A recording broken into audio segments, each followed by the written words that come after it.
약속하신 새 땅에 들어가려면 맘의 준비 다하여 힘써 일하세. 여호수아 본바다 앞으로 가세. 우리 거할 쳐 쏘는 주님 품일세. 시험 환난 당해도 낙심 말고서 맘의 걱정 버리고 힘써 일하세. 여호수아 본바다 앞으로 가세. 우리 거할 쳐 쏘는 주님 품일세. 앞서가신 예수님 바라보면서 모두 마음을 합하여 힘써 일하세. 여호수아 본바다 앞으로 가세. 우리 거할 쳐 쏘는 주님 품일세. 일할 곳이 아직도 많이 있으니 담대하게 나가서 힘써 일하세. 여호수아 본바다 앞으로 가세. 우리 거할 쳐 쏘는 주님 품. 여호수아 본바다 여호수아 본바다 앞으로 가세. 우리 거할 쳐 쏘는 주님 품일세. 아멘. 오늘 본문 말씀은 학개서 2장 15절에서 19절 말씀 다 같이 함께 합독하시겠습니다. 학개서 2장 15절에서 19절 말씀입니다. 네, 찾으셨으면 다 같이 합독하시겠습니다. 이제 원하건대 너희는 오늘부터 이전 곧 여호와의 전에 돌이 돌 위에 놓이지 아니하였던 때를 기억하라. 그때에는 20고루 곡식 더미에 이른즉 10고루뿐이었고 포도즙 틀에 50고루를 길러 이른즉 20고루뿐이었느니라. 만군의 여호와가 말하노라. 내가 너희 손으로 지은 모든 일에 곡식을 바르게 하는 재앙과 남부기 재앙과 우박으로 쳤으나 너희가 내게로 돌이키지 아니하였느니라. 너희는 오늘 이전을 기억하라. 아홉째 달 24일 곧 여호와의 성전 지대를 쌓던 날부터 기억하여 보라. 곡식 종자가 아직도 창고에 있느냐. 포도나무, 무화과나무, 석류나무, 감람나무에 열매가 맺지 못하였느니라. 그러나 오늘부터는 내가 너희에게 복을 주리라. 아멘. 네, 오늘 설교의 제목은 순서의 싸움에서 이기자라는 말씀으로 여러분들과 함께 나누고자 합니다. 무엇의 싸움? 순서의 싸움. 순서의 싸움에서 여러분들 모두가 새해 다 승리하시는 여러분들 되시기를 축복합니다. 네, 이제 새해가 밝았죠. 네, 2024년 이제 시작입니다. 네, 첫 주 지나고 이제 두 번째 주 시작인데 우리가 새해 2024년에 순서의 싸움에서 이겨야 한다는 것입니다. 오늘 학개서의 말씀을 보면 이 배경은 이제 이스라엘 백성들이 하나님께 죄악을 범함으로 그 죄값으로 바벨론에 붙잡혀간 이야기가 있어요, 없어요? 성경에 있습니다. 바벨론에 70년 동안, 몇 년 동안? 70년 동안 이스라엘 백성들이 바벨론에 붙잡혀 갔다 왔습니다. 포로 생활을 하러 이제 바벨론으로 붙잡혀 갔습니다. 그때 이제 특히 이 시대 때 활동하는 선지자, 당연히 학계 선지자도 있고 잡혀갔을 당시엔 예레미야 선지자, 이런 선지자들이 하나님의 말씀을 받고 그래도 이스라엘이 어떻게 보면 영적인 리더의 역할을 해왔던 그러한 시기입니다. 이때 배경을 보면 처음에 이스라엘 백성들이 바벨론으로 붙잡혀 갔을 때 그때 당시에 나이가 여기 앞에 있는 에스더 이런 나이로 붙잡혀 간 사람들도 있었고, 그죠? 그리고 여러분처럼 청년인 나이 20대 때 붙잡혀 간 사람들도 있었고, 목사님들 나이처럼 막 50대, 60대에 붙잡혀 간 사람들도 있었다는 것입니다. 전부 다 싸잡아서 붙잡아 갔으니까 나이대가 다 천차만별이죠. 그냥 갓난아이도 있었을 거고 할머니 할아버지들까지도 있는 사람들은 다 데려갔습니다. 바벨론 사람들이. 그렇게 70년 동안 바벨론에 붙잡혀 가서 이렇게 포로 생활을 하는데, 70년이란 시간이 여러분 길어요, 짧아요? 길죠. 정말 거의 반 인생보다도 더한 개월 수가 70년 아닙니까? 70년 동안 바벨론의 포로 생활을 하면서 거기서 당연히 결혼도 하고, 그죠? 가정도 꾸리고, 재산도 이루고 하면서 이스라엘 백성들이 계속해서 생활을 해 나갔다는 것입니다. 거기서 물론 이방 바벨론 사람들이랑 결혼을 해서 애를 낳던지, 아니면 원래 같이 갔던 아는 사람의 자녀들을 통해서 이렇게 애를 낳던지 이러면서 가정을 꾸려가게 되는데, 문제는 이제 붙잡혀 가기 전에는 원래 이스라엘에 있을 때는, 또 원래 예루살렘 성전에서 예배를 드릴 때는 이스라엘 백성들이 의식 중심의 예배를 드렸다는 것입니다. 의식 중심. 무슨 중심이요? 의식 중심. 그게 무슨 뜻입니까? 예배의 본질은 잃어버리고 예배의 모습만 갖추고, 그리고 예배 나와야 되니까, 또 주일날 교회 가야 되니까 그냥 가서 앉아있는, 그냥 내 몸 와서 1시간 때우고 가는 그러한 의식 중심의 예배를 이스라엘 백성들이 하고 있었다는 것입니다. 심지어 대제사장 혹은 서기관, 이런 종교 직분자들마저도 예배에 참된 의미와 참된 자세를 갖지 못하고 그냥 내가 해야 되는 일이니까 의식 중심으로 흘러가던 시절이 이스라엘이 바벨론으로 잡혀가기 전에 그런 배경이었다는 것입니다. 근데 바벨론으로 잡혀가고 나니까 예루살렘 성전이 있어요, 없어요? 바벨론에 없어요. 이스라엘로 돌아가야지 있죠. 성전이 없었어요, 성전이. 그래서 하나님께서는 이렇게 이스라엘 백성을 바벨론으로 붙이신 이유가 한 가지뿐만이 아니고 정말 이런 복합적인 이유 때문에 하나님께서 이스라엘 백성들을 바벨론의 손에 붙이셔서 키우셨다는 것입니다. 그래서 이스라엘 백성이 바벨론을 붙잡혀 가니까 성전도 없어. 우리가 원래 살던 환경도 아니야. 그러다 보니 그래도 하나님 예배하긴 해야 되는데, 그렇다 보니까 성전이 없으니까 회당 중심으로 바뀌게 됩니다. 이스라엘 교육 자체가. 그래서 원래는 의식 중심에 있을 때는 막 직분자들이 어떻게 보면 좀 권력에 심취해서, 그죠? 종교개혁이 왜 일어났습니까?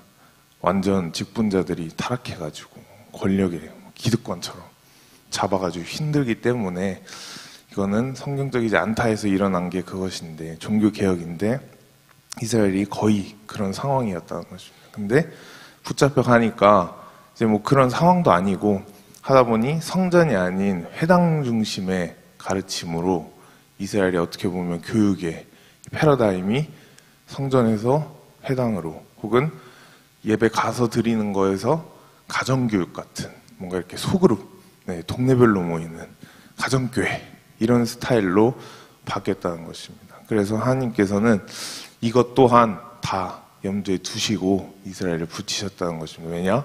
이스라엘이 예루살렘을 가만히 두면 얘네들이 교회에 모여서 뭐예요? 의식만 치르기 때문에, 의식만. 제가 신학교 다니고 있지만, 네, 물론 이렇게까지 말하면 안 되지만, 거기에서도 이렇게 채플 드리면서 이렇게 순서가 되게 많아요. 참 많아요, 순서가. 사랑제일교회가 유난히 순서가 없는 교회이기도 하지만, 예, 굉장히 많다는 생각이 듭니다. 저 아내도 옆에서 되게 순서가 많다. 근데 그 순서가 매일 있다.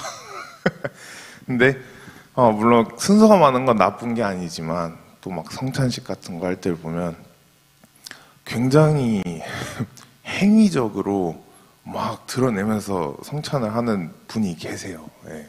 저도 성함은 모르지만 그런 걸 보면서 느끼는 거는 과연 저게 물론 저거 자체가 나쁜 건 아니지만 과연 정말 진정한 성찬의 의미를 알고서 지금 저렇게까지 표현을 하면서 막 이렇게 빵을 가지고 이렇게 막 하늘을 올리고 이러는 것이 정말 의미를 알고 하는 것일까라는 의문점이 들 때가 많습니다. 이와 같이 오늘날 한국교회도 제가 다니면서 겪어보는 것도 보면은 의식 중심으로 흘러가는 교회가 굉장히 많다는 것입니다. 그럴 때는 하나님께서 어떻게 하신다고요? 이스라엘처럼 바벨론의 손에 붙이신다는 것입니다. 그래야 깨달으니까, 또 그래야 변화가 오니까.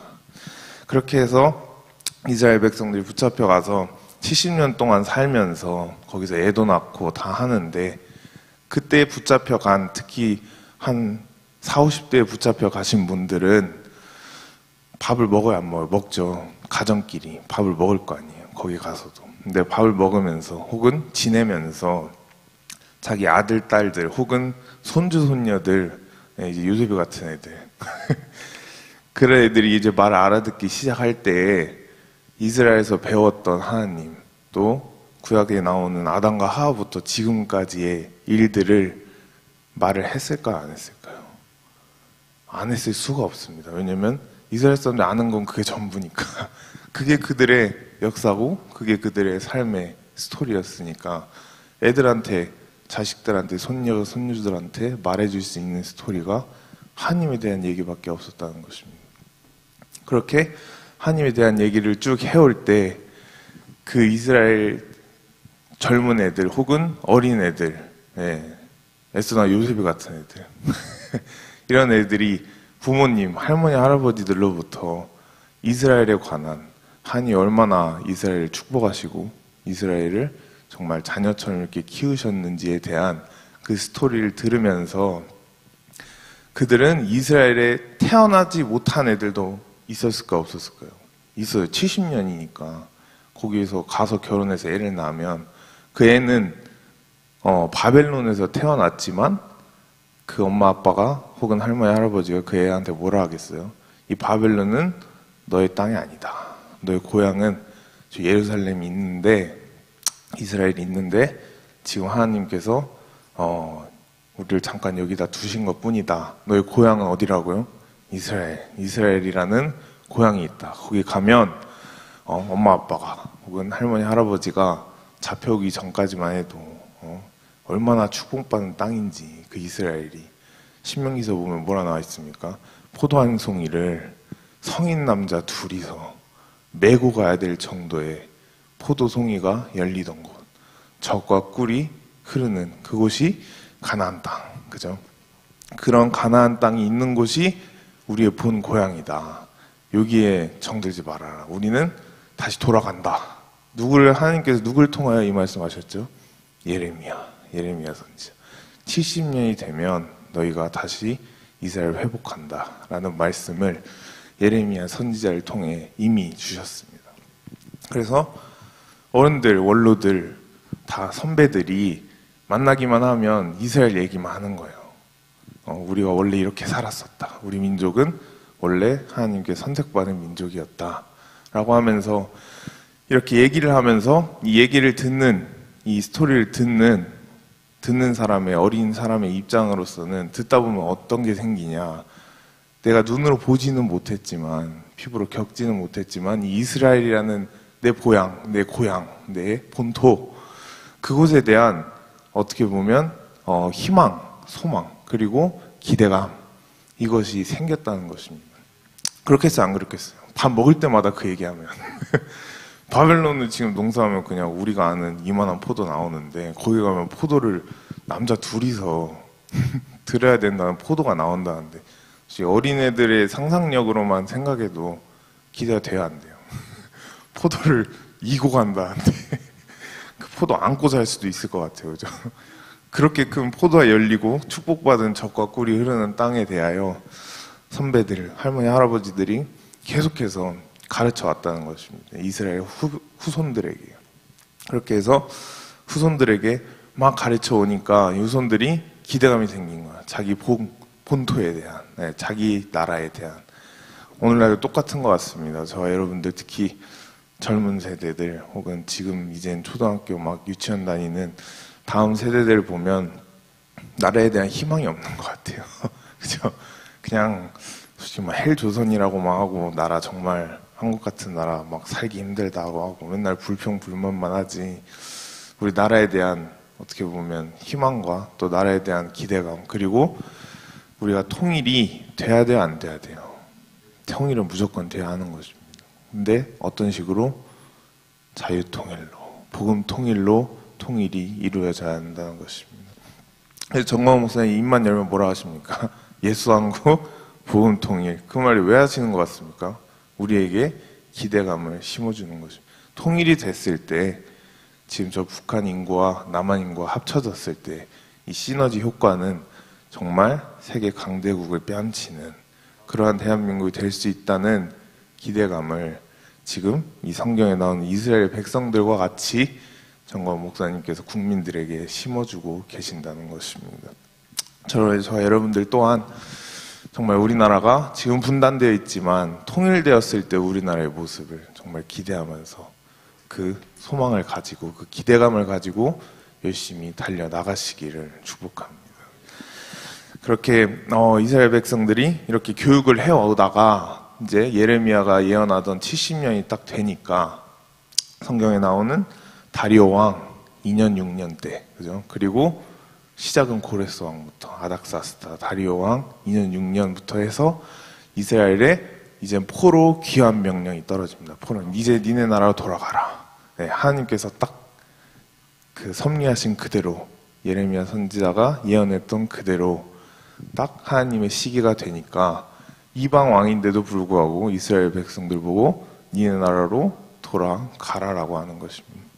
그렇게 이스라엘 백성들이 이제 드디어 꿈에만 그리던, 맨날 할머니 할아버지가 밥 먹을 때만 말하던 그 이스라엘로 돌아간다라고 하니까 다들 엄청 신났겠죠, 그때. 근데 모두가 바벨론에 있었던 모든 이스라엘 백성이 한 번에 돌아간 것은 아닙니다. 이때 보면 1차, 2차, 3차 이렇게 나눠서 돌아갑니다. 나눠서. 근데 1차 포로 귀환, 제일 먼저 선발대로 이스라엘로 돌아간 그룹을 보면 지도자 그룹이에요. 지도자 그룹. 그죠? 지도자 그룹. 이때 당시는 지도자가 여자가 있었을까 없었을까요? 네, 이때 당시 지도자에 여자가 없었습니다. 다 남자 지도자들, 대제사장, 서기관, 종교 지도자들, 혹은 동네 리더들, 이런 지도자들 위주로 약 한 4, 5천 명, 한 5천 명 정도가 1차 선발대로 먼저 이스라엘로 돌아갔다고 합니다. 그렇게 이스라엘로 돌아가고 나니까 이 선발대에 있는 사람들은 그래도 대부분이 다 원래 이스라엘의 모습, 원래 가나안 땅, 그리고 원래 예루살렘 성전의 모습을 알던 사람인데 70년을 비우고 다시 돌아오니까 예루살렘 성전이 어떻게 돼 있을까요? 완전 폐허가 돼 있는 거죠. 성전 안에 쥐새끼들 돌아다니고 비둘기 막 모이 먹고 있고 상대교회처럼 막 비 새고 있고 근데 상대교회 천장 보면요, 비 오는 날마다 천장이 색깔이 진해집니다. 비가 새가지고 그렇게 성전다운 모습을 갖추지 못한 거의 무슨 폐가 수준의 그런 상태에 있는 예루살렘 성전을 보게 됩니다.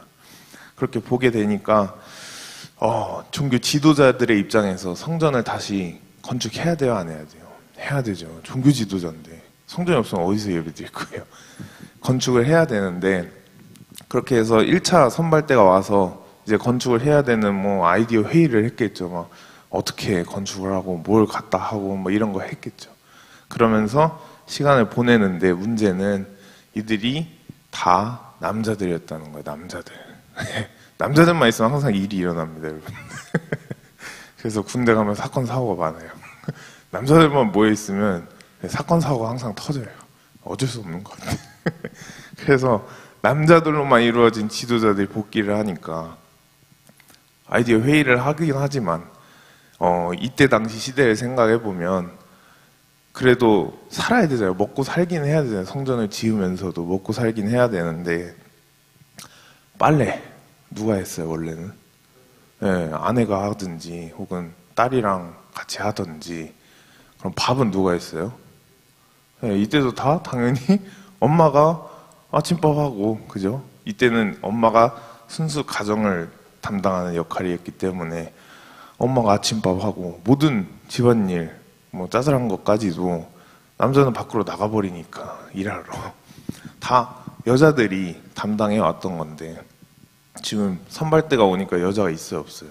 없어요. 남자들만 와가지고. 그러다 보니 남자들끼리 밥할 줄도 모르고 빨래 어떻게 해야 되는지도 모르고 그냥 냄새나는 상태로 지내자니 그것도 좀 그렇고 하니까 이들이 결정한 게 뭐냐. 이방 여자인들, 팔레스타인들, 지금으로 말하면 하마스 그쪽 사람들의 이방 여자를 데려다가 오늘날로 말하면 가정부로, 집안일 해주는 파출부로 그 이방 여자인들을 데려다가 살았다는 것입니다. 그럼 돼요, 안 돼요? 안 되죠. 특히 이때는 아직 구약 시대인데. 그런데도 어쩔 수 없이 살긴 살아야 되니까 이방 여자를 데리고 와서 가정부로 그렇게 썼다는 것입니다. 근데 문제가 그냥 가정부로 썼으면 뭐 그렇게 넘어갈 수는 있겠지만은 문제가 가정부가 출근을 해서 일을 다 하고 퇴근을 해야 되는데 또 남자들만 모인 집단 항상 사건 사고가 터진다 했죠. 또 이방 가정부들 중에 분명히 여자들은 또 이게 유혹을 잘한단 말이에요. 그죠? 여기 요셉도 보면 보디발의 아내가 유혹을 참 잘하잖아요. 유혹을 참 잘하는 여자 만나버리게 된다면 이건 이제 비극이 일어나게 됩니다. 그게 지금 이스라엘 선발대에 똑같이 일어납니다. 그래서 일 다 하고 나면 집에 가야 되는데 가정부가 집에 안 가고 이 이스라엘 선발대인 남자들과 같이 있기를 원한 거예요. 계속해서 같은 집에. 그러다 보니 결국은 이스라엘 남자들이 음란죄를 지게 됩니다. 음란죄를, 간음죄를. 근데 더 충격적인 사실은 그 음란죄를 진 사람 중에 대제사장까지 포함이 되어 있었다는 것입니다. 이것만 보더라도 단순히 직분이 전도사라 해서 직분이 뭐 목사님 혹은 장로님이라 해서 다 된다는 것이 아닙니다. 결국은 직분 상관없이 선발대로 불려간 거의 모든 남자들이 이방 여인을 끼고 살았다는 것입니다. 그래서 심지어 아기까지 베고 아기까지 낳은 사람들도 있다는 것입니다. 대표적인 인물이 대제사장조차도 그랬다는 것입니다. 그렇게 해서 생긴 것이 무엇이냐? 바로 뒷장을 넘겨보시면 스가랴 3장 1절에서 5절 저희 다 같이 한번 합독하시겠습니다. 스가랴 3장 1절에서 5절.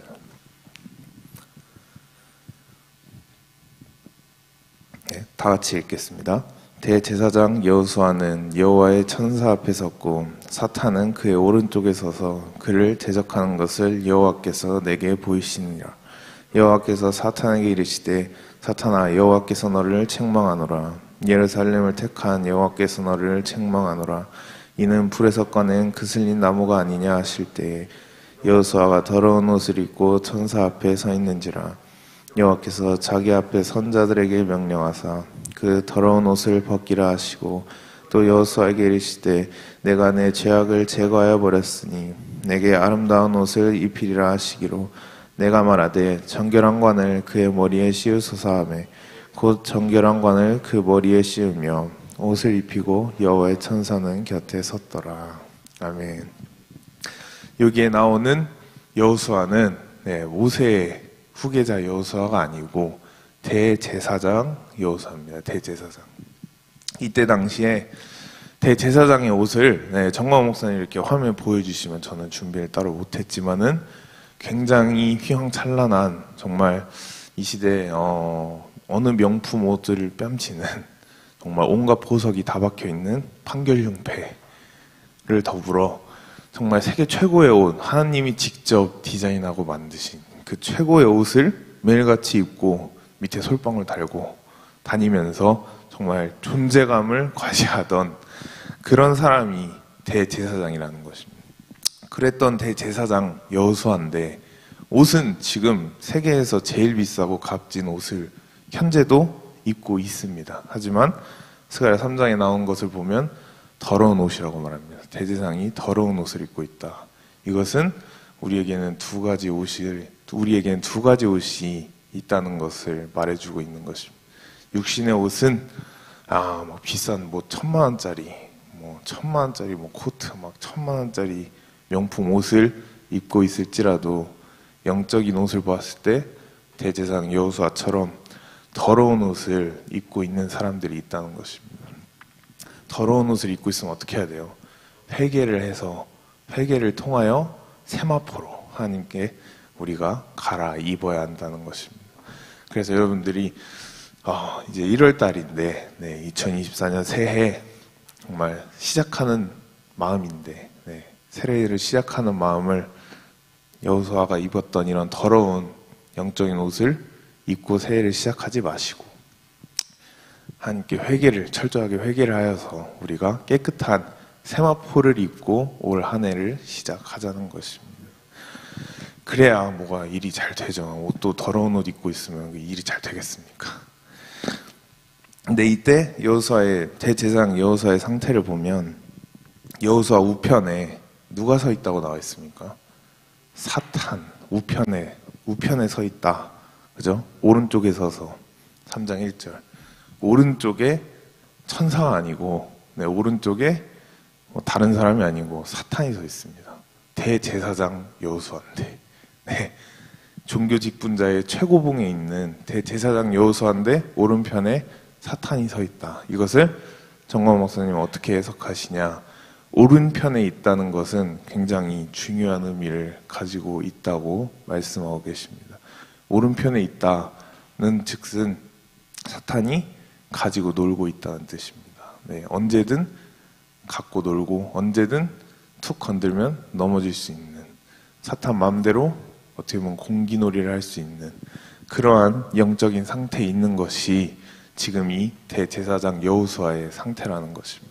그래서 하나님께서 결국은 사탄을 책망하시고 여호수아의 더러운 옷을 벗기시고 세마포를 입혀주신 것이 스가랴 3장이라는 것입니다.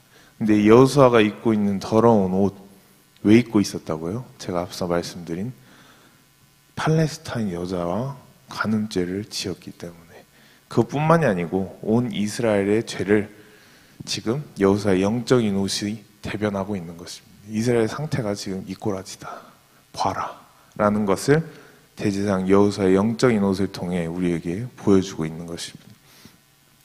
그렇게 여호수아가 옷을 갈아입고 난 뒤엔 그 옆에 사탄이 없었던 것처럼 저와 여러분들 또한 올 한 해 시작할 때 정말 철저하게 생각나는 것 다 회개하셔서 깨끗한 세마포로 시작하시기를 축복합니다.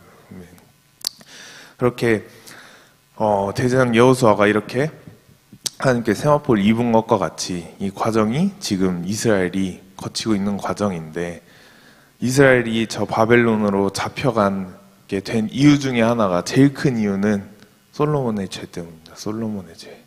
솔로몬의 죄 때문에 이스라엘이 두 개로 나눠지고, 그죠? 북이스라엘 남유다로 나눠지고, 그렇게 해서 그때부터 온갖 비극이 시작되죠. 솔로몬이 몇 명의 여자를 데리고 살았죠? 1,000명. 와, 여기 계신 남자도 아직 결혼 안 하셔서 모르겠지만 1,000명의 여자, 그거 쉽지 않을 것 같습니다. 1,000명의 여자와 살았다. 정말, 그거는 솔직히 결혼을 해본 사람은 아마 느낄 텐데 그냥 1000명의 여자 1명씩 이거 다 상대해주기만 해도 그 인생이 부족할 정도로 힘들 텐데 솔로몬은 1000명의 여자, 1000명의 첩을 데리고 살았지만 그것이 이방 여인이었다는 거. 그리고 하나님의 눈엔 그게 정말 큰 죄악이었다는 거. 그 죄 때문에 이스라엘이 둘로 나눠지고 지금까지 이렇게 바벨론을 붙잡혀온 죄값을 치르고 있다는 것입니다. 그러면 솔로몬의 죄 때문에 자신들이 지금 포로 생활 이렇게 하고 겨우 돌아왔는데 70년 만에 돌아와서 지금 뭐 하고 있어요? 간음죄 또 짓고 있어요. 자기 조상들의 죄를 거기서 배우지 못하고 자기 조상들이 자기 선배들이 지었던 그 죄를 똑같이 대제사장 여호수아부터 그 밑에 있는 모든 이스라엘 남자들이 더불어서 다 같이 짓고 있다는 것입니다. 이러한 상태에서 이제 1차 선발대가 지금 돌아와서 이런 상황이죠.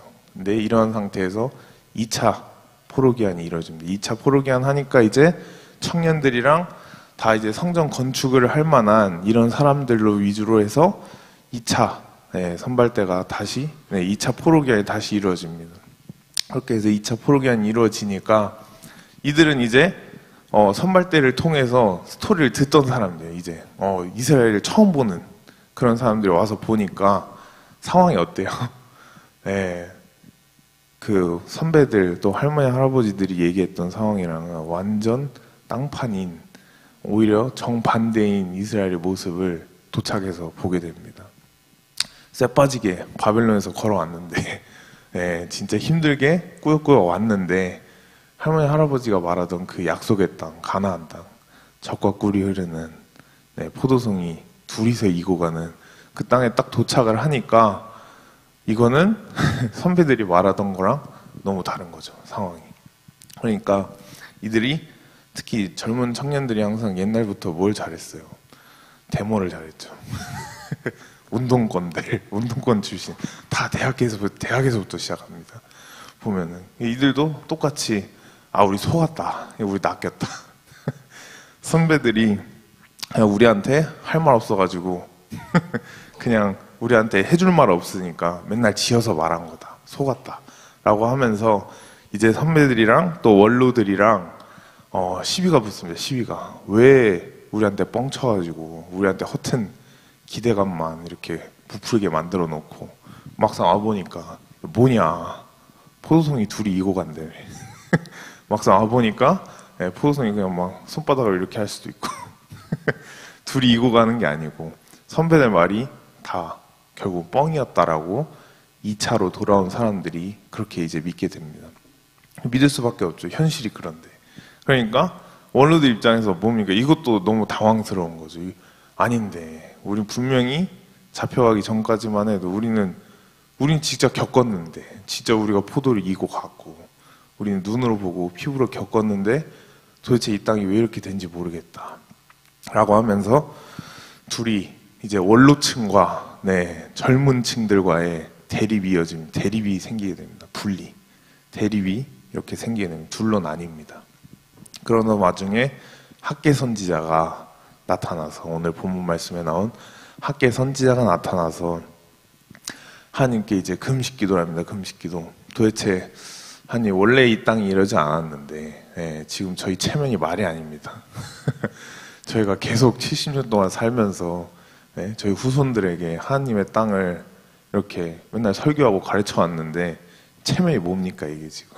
돌아와서 우리 지금 뻥쟁이 사기꾼으로 지금 되게 생겼다 하면서 하나님께 기도를 하니 하나님께서 학개 선지자에게 말씀을 하십니다. 학개 저희 1장 3절에서 6절을 다 같이 한번 읽겠습니다. 1장 3절에서 6절.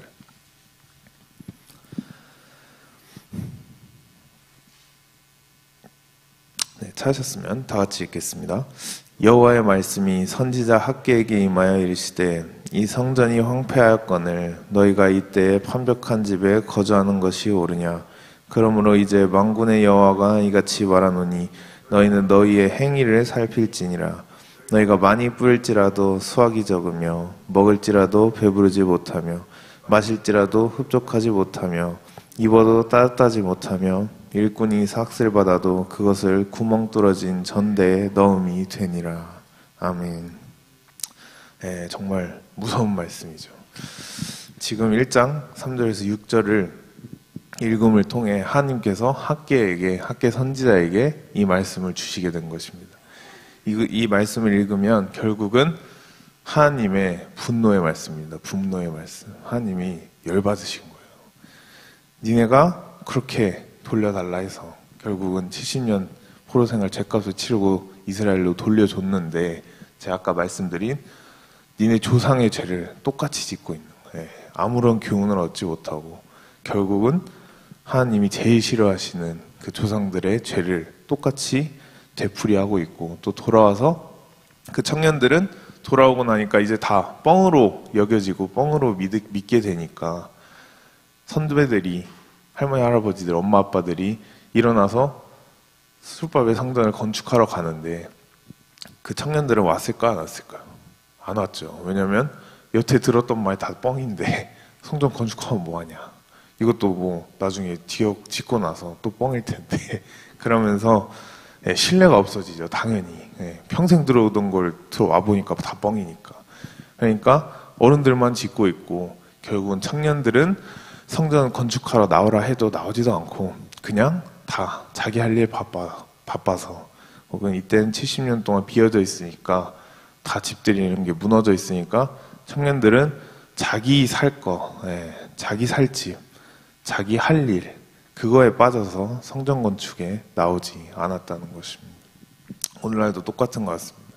지금 하나님께서 3절에서 6절 보시면 뭐라고 말씀하십니까? 이 성전이 황폐하였는데 너희가 이때에 편백한 집에 거주하는 게 이게 맞냐는 거예요. 니네 머릿속으로 생각해봐라. 하나님의 성전은 쥐가 돌아다니는데, 비둘기 날아다니고 있는데 니네는 따뜻한 집에서 좋은 밥 먹고 사는 게 그게 맞냐는 거예요. 결국 뭐예요? 오늘 본문 말씀의 제목이 니네가 지금 살고 있는, 너네가 정해놓은 이 순서가 맞냐라는 것이에요. 그것을 지금 하나님께서 학계 선지자를 통해 이스라엘을 책망하고 계신다는 것입니다. 분노의 말씀입니다. 분노의 말씀. 과연 거주하는 것이 옳으냐는 거예요. 옳냐는 거. 6절 보시면 뭐라고 하십니까? 너희가 많이 뿌려도 수확이 많다 적다? 적다. 수확이 적으며. 또 2장 말씀에 보면은 2장 16절 보면 뭐라고 나와있습니다. 20고루 곡식에 더미에 이른즉 몇 고루분? 그러니까 20고루의 곡식을 심었어요. 농사로. 근데 결과 뭐예요? 10고루예요. 10고루. 그러면 이게 몇 타작이에요? 50%. 농사 수확이 지금 50%입니다. 그리고 다음에 뭐라고 나와있습니까? 포도즙 틀에 50고를 잃었는데, 50고를 잃었는데, 결과가 몇 고르예요? 20고르예요, 20고르. 이러면, 퍼센트로 따지면 40%입니다. 여러분들, 이런 식으로 농사하면 먹고 살 수 있어요, 없어요? 여러분들이 지금 20을 뿌렸는데 10을 거둬요. 50을 뿌렸는데 20을 거둬요. 참, 창조 경제죠? 이런 식으로 농사해서 1년도 못 먹고 삽니다. 정말 진짜 말도 안 되는 그런 확률을 지금 이스라엘 땅이 보여주고 있습니다. 이런 청년들이 심어도 이렇게 나오니까 원로들의 말을 믿을 수 있어요, 없어요? 포도송이 한 송이 둘이서 이고 가는 그 섭립이 도저히 여기서 섭립되는 게 아니에요. 반타작도 못하고 있는데 지금 50% 40% 때리고 있는데 무슨 약속의 땅, 무슨 젖과 꿀이 흐르는 땅이라고 생각하겠습니까? 그런 와중에 하나님께서 지금 6절에 지금 딱 똑같이 말씀하고 계시는 거예요. 너희가 많이 뿌릴지라도 20을 뿌려봐라, 50을 뿌려봐라. 니넨 결국 얻는 건 10이다. 여기서 20이다. 하나님께서 이 말씀을 하고 계시는 것입니다. 먹을지라도 배부르지 못하며, 아무리 많이 먹어도 그죠? 배부를 수가 없다는 거예요.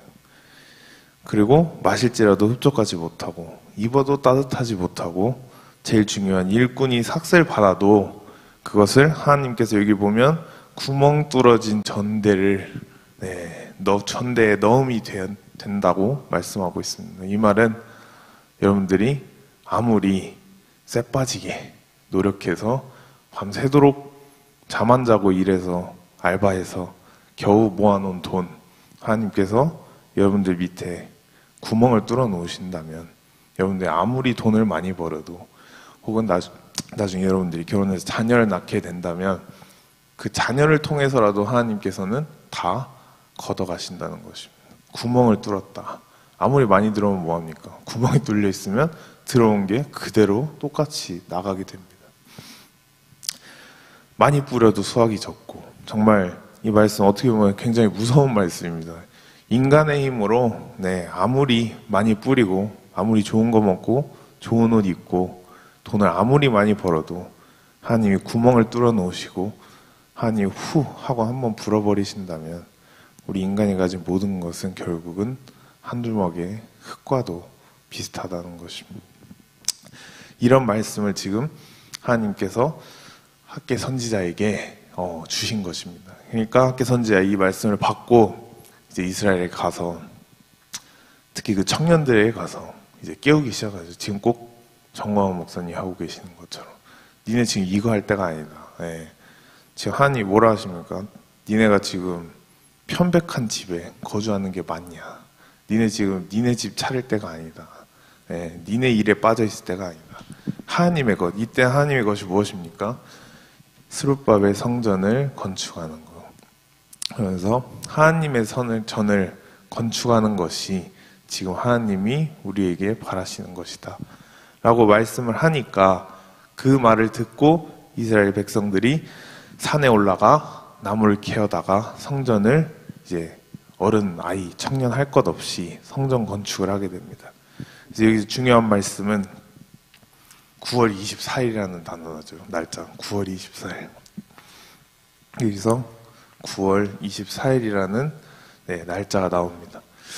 9월 24일이라는 날짜가 학개서를 보면 학개 선지자의 말을 듣고 온 이스라엘 백성들이, 아 그렇구나, 지금 우리가 우리 집 하는 것 때문에, 또 우리가 이방 여자를 데리고 산 것 때문에 우리 마음의 순서가 바뀌었기 때문에 하나님께서 지금 이 땅을 이렇게 치신 거구나, 우리를 지금 치시고 계시는구나 라는 것을 깨닫고 이스라엘 백성들이 돌아와서, 아 우리 다 같이 스룹바벨 성전을 먼저 건축하자, 성전 건축하고 난 다음에 각자 집 짓고 각자 살자라고 마음을 먹은 날이 언제라고요?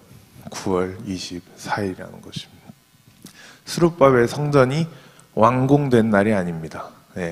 혹은 스룹바벨 성전이 반쯤 지어진 날도 아닙니다. 9월 24일이 우리가 모여가지고, 아 학개 선지자 말이 맞다, 우리 오늘부터 가서 산에서 나무를 해와서 성전을 짓자라고 마음을 먹은 그날, 그 당일날이 9월 24일이라는 것입니다.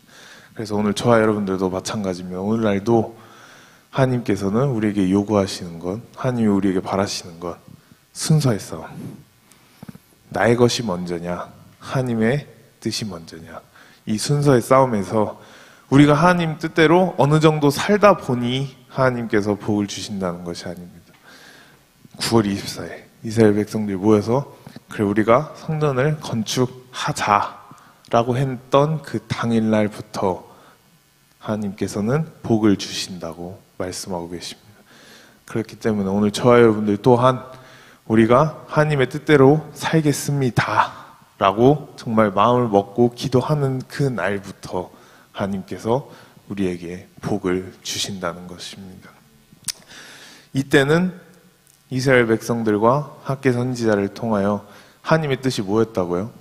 스룹바벨 성전을 다시 건축하는 거, 다시 쥐새끼 다 쫓아내고 비둘기 다 잡고 하나님을 예배할 수 있는 스룹바벨 성전을 건축하는 것이 하나님의 뜻이었고, 또 하나님이 이스라엘 백성에게 바라셨던 것입니다. 이것을 오늘날 적용하면 어떻게 되는 것이냐, 오늘날 육신적인 교회를 100개를 다시 세운다 해도, 개척을 한다 해도 그것은 큰 의미가 없습니다. 물론 교회가 생긴다는 것은 좋은 사실이지만 여러분들 코로나 한번 다 겪어보셨잖아요. 코로나 같은 질병 한번 와버리면 혹은 미래에 뭐 어떤 게 올지 모르겠지만 하나님께서 한 번만 흔들어 버린다면 교회는 막 몇천 개도 문을 닫아버립니다. 정부가 그냥 예배하지 말라면 예배 못하는 거고, 그죠? 그렇게 되는데 오늘날은 이때처럼 육신적인 나무를 캐다가 교회를 세우고 교회를 짓는 것이 하나님의 뜻이 아니고, 지금 당장은 누가 뭐라 해도 정광 목사님께서 항상 뭐라 하십니까? 우리 내년 4월 10일에 뭐가 있어요? 총선이 있습니다. 총선. 몇 석 해야 돼요? 200석. 총선 200석만이 지금 하나님께서 대한민국을 향한 뜻이라는 것입니다. 이것이 대한민국의 현대판 학개서라는 것입니다. 이 학개서에 지금 이 시점에 이제 90일 남았다고 하는데 4월 10일까지, 4월 10일 이후에 정말 우리가 200석을 하게 된다면 이제 이런 일 하고 싶어도 못할 수도 있어요. 그죠? 이런 기회가 없을 수도 있는 것이고, 이때 청년들처럼 여러분들에게 지금 하나님께서 순서를 요구하시는 것입니다. 니네 과연 그냥 니네 맨날 알바하고, 그죠? 그냥 집에서 밥 먹고 누워 자는 것이 과연 그게 1순위인지, 혹은 나라를 살려서 진짜 다 무너져가는 나라를 살려서 200석을 해서 이 나라를 주사파로부터 건져낼 것인지, 그 순서를 여러분들이 정해야 한다는 것입니다. 나라가 다 넘어가게 된다면 여러분들이 알바할 자리도 없습니다. 북한에 알바가 있을까요? 없습니다. 공산주의 오는 순간 알바고 뭐고 없습니다. 근데 정말 안타까웠던 것은 오늘날 정말 진짜 어떻게 보면 수많은 사람들을 이끌고 계시는 목사님들, 특히 대형교회들, 많은 이런 분들이 여태까지는 저런 애국운동에 또 광화문운동에 별로 관심도 안 가지고, 혹은 반대로 막 애국관한 설교했다고 하면 성도가 나가든지 아니면 그 목사님을 내쫓든지, 정말 이런 교회도 많았었는데, 정말 감사한 것이 이제는 뭐 공식적으로 이미 나왔죠. 여의도 이용호 목사님께서 순복음 다 통틀어가지고 자유통일당에 가입하시겠다고, 다 교회까지 빌려주시겠다, 애국운동에 내놓으시겠다라는 것을 정말 이게 영적인 리더죠. 그죠? 이런 영적인 리더가 정말 새해 이런 폭탄 발언을, 정말 폭탄 발언입니다. 왜냐면 그 교회가 얼마나 큽니까? 세계적인 교회인데 그 발언 잘못하면 그 목사님 진짜 직분이 날아갈 수도 있는 그런 상황인데도 그분도 아시는 것입니다. 뭘 아시냐? 결국은 나라 없는 교회 없다, 나라 없는 가정 없다는 것입니다. 여러분들 개개인이 아무리 열심히 살고 아무리 노력하면서 뭐 공부 열심히 하고 학력 스펙을 쌓다 하더라도, 여기 학교에서 지금 뭐라 나왔습니까? 하나님께서 그냥 쳐버리신다는 거예요. 뭐가 바뀌어 있으면, 여러분들의 순서가 바뀌어 있으면 하나님께서 쳐버리시고, 돈 뭐 한 달에 1억 벌면 뭐합니까? 밑에 구멍이 1억만 한 개 뚫려 있으면 여러분들의 수익은 몇 원이에요? 빵원입니다. 1억 벌면 뭐예요? 1억이 나가면 돈이 없는데, 이것을 지금 학개서를 통하여 하나님께서 우리에게 주시는 말씀이라는 것입니다. 그렇기 때문에 제가 강조하고 싶은 것은 스가랴 3장에 아까 대제사장 여호수아가 정말 더러운 옷을 입고 있는 상태에서 하나님께서 천사들을 통하여 여호수아의 옷을 세마포로 바꿔 입혀 주셨는데, 이것은 곧 회개라고 말씀드렸어요. 회개. 근데 이 사실을 정광훈 목사님께서는 이렇게 말씀하십니다. 대제사장 여호수아가 잘해서 그렇게 된 것이 아니고 하나님께서 옷을 갈아입혀 주시니까 대제사장 여호수아가 세마포를 입게 된 것인데, 이것이 교회로 말하자면 정말 교회, 또 목사님들은 이미 목회를 하셔서 다 아시겠지만 평상시에 하나님 앞에 쌓아오고 평상시에 하나님 앞에 헌신하고 하나님 앞에 노력해왔던 것을 하나님께서는 정상 참작을 하신다는 거예요. 정상 참작이 뭔지 아십니까? 결국은 계산에 다 넣으신다는 것입니다. 계산에. 평상시에 그래도 너희의 생활, 너희의 신앙 태도, 이것을 하나님께서 보시고 같은 죄일지라도 어떤 사람에게는 그 죄가 더 크게 감당이 될 때 있고, 어떤 사람에게는 하나님께서 그거를 그렇게 큰 죄로 여기지 않는다는 것입니다. 같은 죄인데도. 왜냐? 사람들이 다 살아온, 그리고 하나님을 섬겼던 것이 다르기 때문에. 그렇기 때문에 교회 안에서도 여러분들, 특히 뭐 장로님들 또 혹은 목사님마저도 인간이기 때문에 죄를 지어야 안 져요. 지을 수밖에 없습니다. 인간이니까. 죄를 지을 수밖에 없지만, 물론 덜 짓겠죠. 당연히 성직자고 직분자면 덜 짓겠지만, 인간인 상태로는 죄를 지을 수밖에 없습니다. 하지만 새신자 혹은 교회에서도 아직 자기 뜻이 싱싱하게 팔딱팔딱 살아있는 사람들이 있습니다. 분명히 있어요. 그런 사람들은 목사님이 죄 짓거나 혹은 약간 성직자 혹은 약간 위에 있는 사람이 죄 짓는 걸 보면 못 견디는 사람도 있습니다. 있죠? 항상 있습니다. 못 견디는 사람도 있어요. 그리고 그런 사람들은 세상에서 특히 일하다가 교회에 처음 나오고 교회에 온 사람들의 특징은 교회 안에서 정의를 요구합니다. 정의. 네, 정의. 이건 정의롭지 못하다. 왜 목사님 저렇게 말하면서 본인은 저렇게 하냐? 왜 장로님은 왜 저러고 다니냐? 저거는 성경적이지 않다. 이러면서 되게 정의를 요구하는 사람들이 많습니다. 그냥 세상적인 잣대로, 자기의 잣대로. 근데 하나님께서는 성경을 통하여 보면은 정의를 따지지 않습니다. 하나님께는 정의보단 영적인 권위가 더 우선인 것입니다. 여러분, 모세의 스토리 한번 보세요. 모세 위에 누가 있었어요? 미리암이랑 아론이 있었죠. 모세는 육신적인 나이는 동생이에요. 육신적인 나이로는. 그리고 까불지 못하죠. 육신적인 나이가 동생이니까. 하지만 모세가 이스라엘 백성들 앞에 두고 이방인을 데리고 살지 말라 했는데 모세가 누굴 데려 살았죠? 구스 여인을 취했습니다. 구스 여인을 취하니까 미리암이랑 아론이 뭐라 해요? 모세야, 니는 무슨 설교할 때는 그렇게 하면 니는 뭐하냐 지금, 이게 맞는 거냐 하면서 모세를 오히려 육신적인 형과 누나의 입장에서 혼냅니다. 그죠? 혼내요. 그렇게 하면 안 된다. 니 말과 행동이 다르다. 하지만 하나님께서는 뭐라 하십니까? 아론아 미리암 와봐, 한마디 좀 해보자 하면서 하나님께서는 문둥병으로 아론과 미리암을 쳐버리십니다.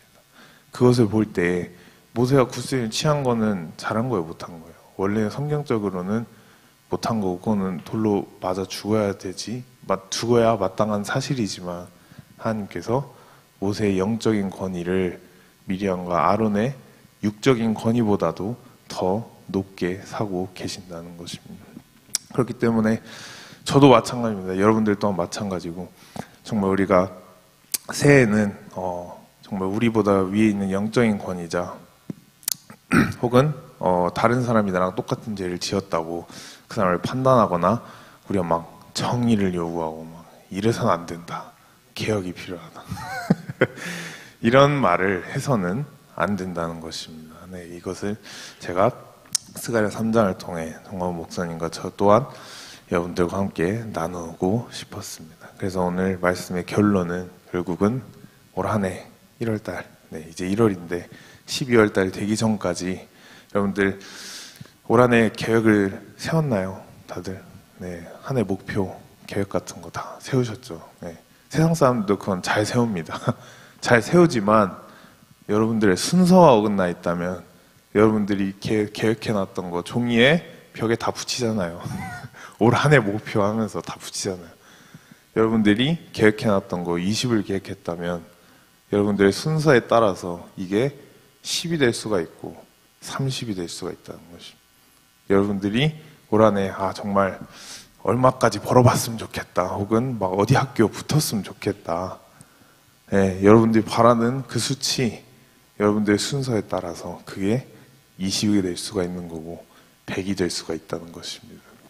그렇기 때문에 올 한 해 정말 여러분들이 살아가면서 회개할 거는 철저히 회개하시고, 그리하여 대장 여호수아와 같이 깨끗한 세마포를 입고 하나님께서 바라시는 순서의 싸움에서, 오늘날의 순서는 뭐다? 나라를 살려야 된다는 것입니다. 나라가 없는 교회와 여러분, 가정이 어디 있습니까? 나라를 살리는 이 순서에, 그리고 얼마 남지도 않았습니다. 90일 90일 동안 이 순서의 싸움에서 여러분들이 반드시 승리하셔서 올 한 해 이스라엘 백성들과 같이 하나님의 복을 받는 한 해가 되시기를 축복합니다. 아멘. 저희 찬양 주 말씀 향하여 하고서 기도하겠습니다.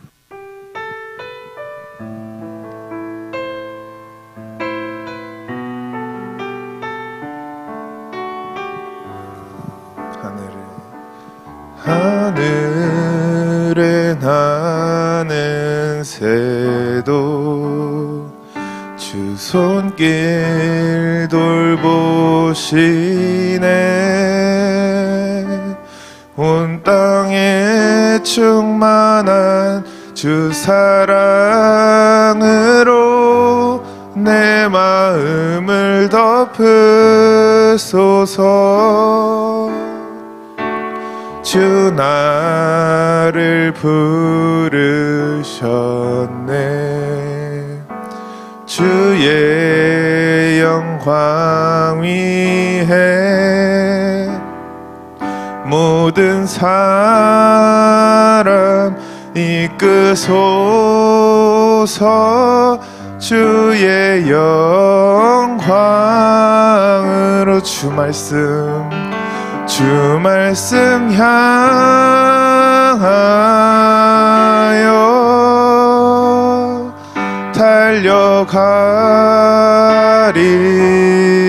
달려가리라.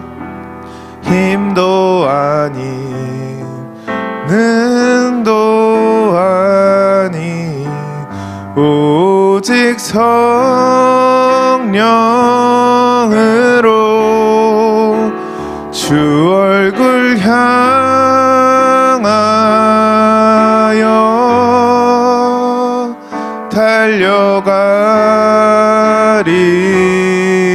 달려가리라.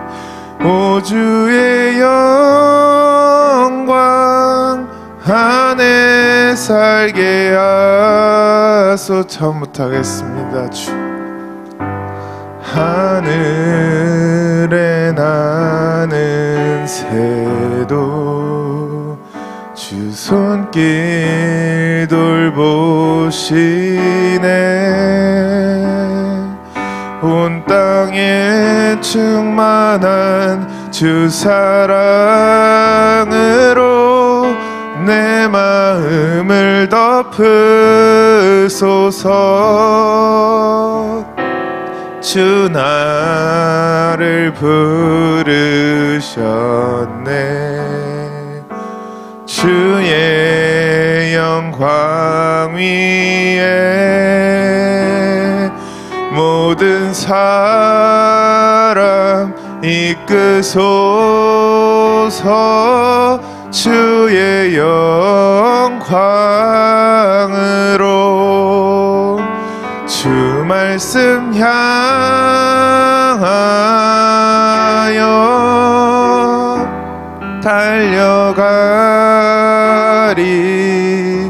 달려가리라.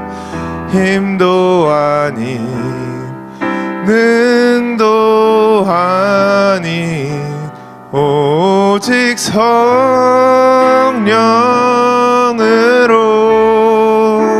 주 얼굴 향하여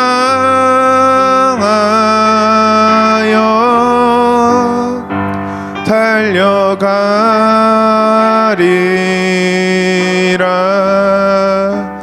오 주의 영광 안에 살게 오 주의 영광 안에 오 주의 영광 안에 살게 오 주의 영광 안에 오 주의 영광 안에 살게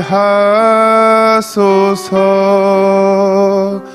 아멘. 저희 시간 다 같이 기도하실 때 찬양 가사와 같이 올 한 해 주 말씀을 향하여 달려가는 우리가 되기를 원합니다. 정말 학개서 말씀을 통해 우리가 우리의 것이 아닌 또 우리의 뜻이 아닌 하나님의 것, 하나님의 순서를 그 싸움에서 우리가 올 한해 이기며 축복을 받기 원합니다. 올 한해 순서의 싸움에서 이기게 해달라고 우리 다 같이 주여 삼창하시면서 기도하시겠습니다. 주여, 주여.